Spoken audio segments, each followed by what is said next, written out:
الله تعالى وبركاته. كنتمنى تكونوا بألف خير وفي صحة جيدة بإذن الله. كيف ما شفتوا معنا في هذا الفيديو روينا في الباطو ديال غراندينافي فيلوتشي. وباش نكونوا منطقيين، راه هادشي راه ما كاينش غير في الباطو، راه حتى الطائرة الناس سافرات ومنهم انا.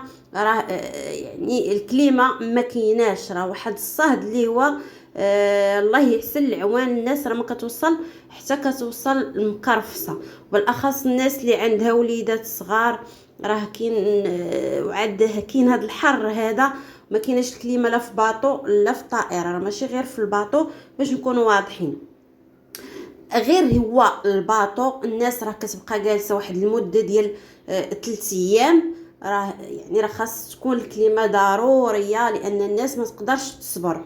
زائد النظافه، راه النظافه ضروريه. كاين بعض الناس راه الله يهديهم، ماشي كل شيء، ما كنعممش.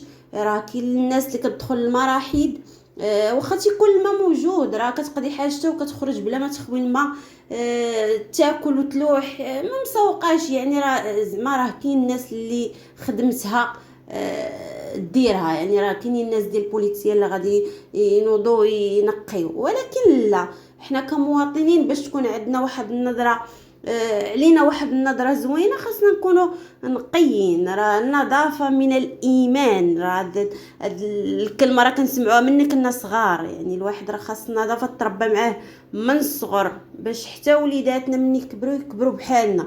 راه وليداتنا راه داكشي اللي كنديروه حنا راه كيديروه حتى هما.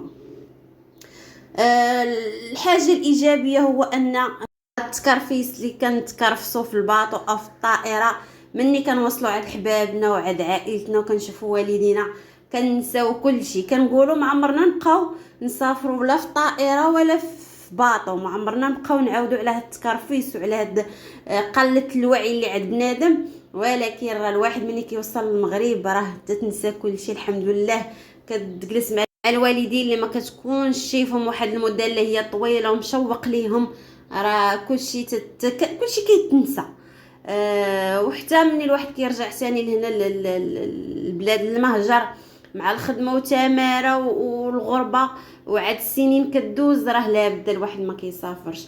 ما يمكنش، لانه الاغلبيه ديال التعاليق كتجي كيقول لك الناس يعني ما نمشيوش للمغرب. ولكن هذه غير هضره. كيف يدير الواحد حتى ما يمشيش للمغرب؟ والديك عايشين في المغرب، حبابك في المغرب، المغرب كله بحد ذاته راه الوطن ديالك. راه المدينه ديالك راه كتوحشها، الجيران ديالك راه كتوحشهم، ديك الاجواء ديال الطفوله اللي انت عشتيها، غير داك الحي اللي كتكون انت تزاديتي فيه كبرتي فيه، راه كتوحش ديك الاجواء ديالها. فما بالك الواحد ما يمشيش يشوف الوالدين ديالو، يشوف حبابو، كما كنقولوا حنا يهرس الغربه.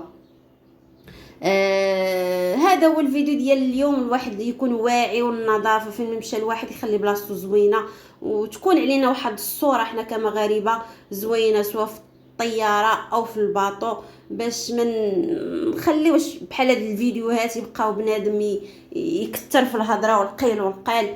وخا حنا القال راه ما تنتقالوش منه، ولكن النظافه مزيانه في الباطو.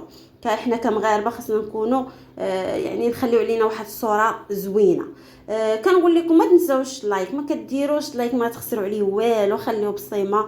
وما تنساوش التعاليق ديالكم وتشتركوا في القناه باش دائما توصلوا بالجديد. وكنقول لكم السلام عليكم، ونتلاقاو في فيديو قادم باذن الله.